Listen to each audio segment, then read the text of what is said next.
សួស្តីអ្នកទាំងអស់គ្នាថ្ងៃនេះខ្ញុំសូមធ្វើការបង្ហាញពីការបង្កើត Sell Order ឬក៏ការបញ្ជាទិញពីអតិថិជនរបស់យើងដើម្បីចូលទៅកាន់ការបង្កើតយើងចូលទៅក្នុង Sell Order ដែលជាមួយនៅក្នុង Sell AI Invoice ហ្នឹង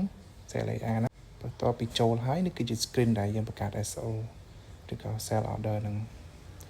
នៅខាងឆ្វេងខាង information ខាងលើគឺជា information តាក់ទងជាមួយនឹងអតិថិជនជាមួយអតិថិជនរបស់យើងអូខេខាងស្ដាំនេះគឺតាក់ទងជាមួយ document number ឬក៏ document date របស់យើងនឹងហើយខាងក្រោមនេះគឺជា content នេះផងដែរគឺជាកន្លែងដែលយើងថាកំណត់ថាយើងលក់សេវាកម្មឬក៏តំណែងអ្វីទៅកាន់អតិថិជនរបស់យើងអញ្ចឹងកន្លែងនេះគឺកន្លែងដែលយើងចាប់យកអតិថិជនថាយើងធ្វើសេវាកម្មឬក៏អតិថិជនឲ្យពីនរណាគេដែរអូខេបន្ទាប់ពីយើងចាប់ហើយយើងមើលកន្លែង document date នេះគឺ delivery date ជាទូទៅកន្លែងនេះបើយើងបូកប្រមាណគឺវាតំណាងឲ្យយើងដឹកថ្ងៃហ្នឹងអញ្ចឹង SAP វារាប់ចាប់ពីថ្ងៃ posting date ហ្នឹងបូកឲ្យយើងថាប្រហែលថ្ងៃនេះអញ្ចឹងមុនហ្នឹងខ្ញុំដាក់បូក7យ៉ាងមាន7ថ្ងៃនេះយើងដឹកកន្លែងបន្ទាប់នេះគឺយើង define តាក់ code ជាទូទៅ SAP យើងអាច support ទាំងលក់តាក់និងណាន់តាក់អញ្ចឹងខ្ញុំឧទាហរណ៍ជាណាន់តាក់ឲ្យយើង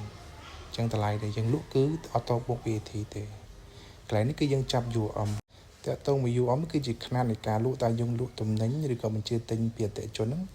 ឲ្យຂະຫນាតដូចគេដែរហើយ UM នេះផងដែរខ្ញុំនឹងបង្ហាញនៅវីដេអូក្រោយបន្តទៀតមេរៀនក្រោយបន្តទៀតអញ្ចឹងបន្ទាប់ពីយើងចាប់ UM ឬក៏ Unit Measure ហើយយើងអាចផ្ទៀងផ្ទាត់ថាអតិថិជនយើងត្រូវនៅ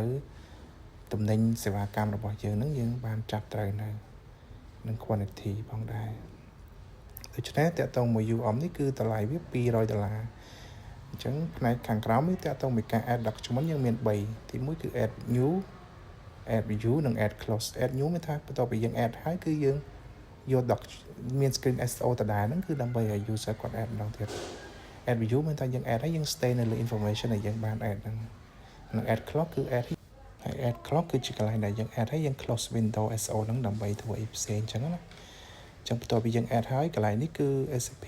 system គាត់នឹងសួរយើងថានឹងបោះជា message មួយថាឈ្មោះ Leonel ហ្នឹងគាត់មានជាជាប់ credit limit គឺ over credit limit ចំនួនប៉ុណ្ណឹង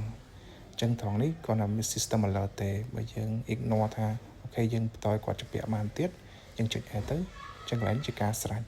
អរគុណ